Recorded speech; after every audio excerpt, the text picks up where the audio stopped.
Hey guys, it's David here with from Military to Millionaire. I'm here with Mr. Doug Nordman, the military guide. We're here at Fincon at the National Endowment for Financial Education booth, and this is just an awesome event so far.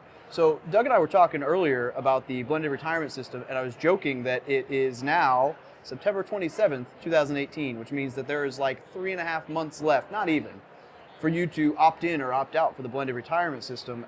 And I know that for my unit, it was like 40% of people had made that decision kind of late in the game, I think, to decide yay or nay. So we thought that we would, Doug here is a subject matter expert on the blended retirement system.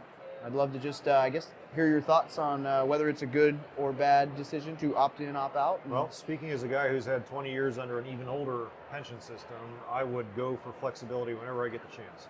One of the big regrets in my career is that I gutted it out to 20 years for the pension. And if I instead had gone to the reserves or the National Guard at about 10 or 12 years of active duty, I would have had a much better quality of life, and the money would have worked out about the same. So the flexibility behind the blended retirement system, to me, is the most important thing about it. This is what military families asked for way back when there was the town hall series and congressional testimony for the new modernization of our retirement system. That's what created the legislation behind the blended retirement system. We asked for it, and now we have it. And so that's why I'm a big fan of the blended retirement system. Absolutely. I'll also point out, to the Marine Corps' credit, because the Marine Corps doesn't get enough credit, that more Marines than any other branch in service have opted into the blended retirement system. And it makes you wonder if it's a good deal for the Marine, and they understand it's a good deal, and they've opted into the blended retirement system more than any other branch in the service. It's probably because they understand how hard it is to do 20 years in the infantry. And if your avatar, if your idea of the ideal person for the blended retirement system, it would be that guy who's, and a woman, who's going out there and getting beat up every day in their knees, carrying around heavy loads, and crawling in the mud. If they go for the blended retirement system because they know they're not going to make it to 20 years, then there might be a good reason for that. And I tell people it's all about the flexibility. Absolutely.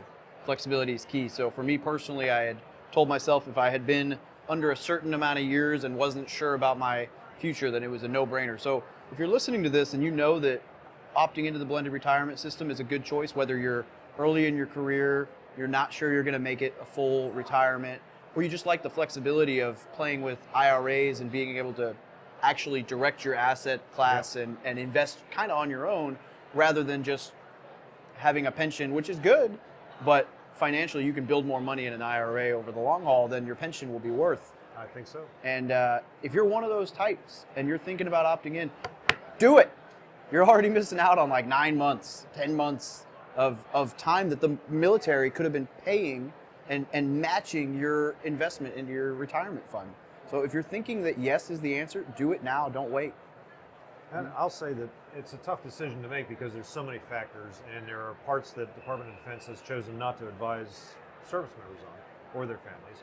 But at the very worst, it's a revenue neutral decision, and you get all the flexibility of being able to have matching contributions in your thrift savings plan. I get the emails and I get the Facebook messages from people who thought they were going to 20. And they get 10, 12 years, they're sure they're not going to need the blended retirement system because they're going to 20. But then they find out that there's a family crisis or medical problem, or they're injured or illness, or their community just downsizes, or they run out of opportunities. And when that happens, they're going to have to leave the military and it's not their choice anymore. So the blended retirement system gives you that flexibility. I would say run the calculator, figure out the numbers. When you do that, if you think you're that 1 out of 6 people who's going to go to 20 years of service, then run the calculator for that assumption and add in the continuation pay bonus. We know right now the continuation pay bonus for active duty Marines is 2.5 times month's base pay. Imagine if you invested it all in the thrift savings plan or in your Roth IRA and make that number compound out. The whole system is designed to be revenue neutral over your life, and yet when you add in continuation pay to the matching contributions in the thrift savings plan, you can actually make more money from the blended retirement system. Even though your pension's a little smaller, you'll have more in the thrift savings plan, more lifetime growth of your assets. And in addition to all of that, you still have the career flexibility. I can't emphasize enough the word flexibility, because you would like to go to 20 years, but you don't know what's going to happen. Absolutely. Awesome. Well, I hope that answers some of y'all's questions.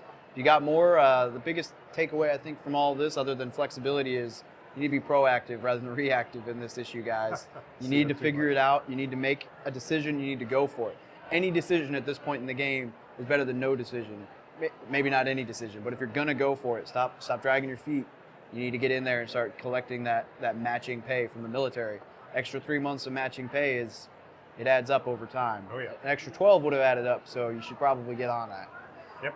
And you can send people to me with questions, or they can email me at nords@gmail.com or The Military Guide. It's going to right up there in the top of the search engine, so it's easy to find, and I have an opinion, and I can help you run the numbers.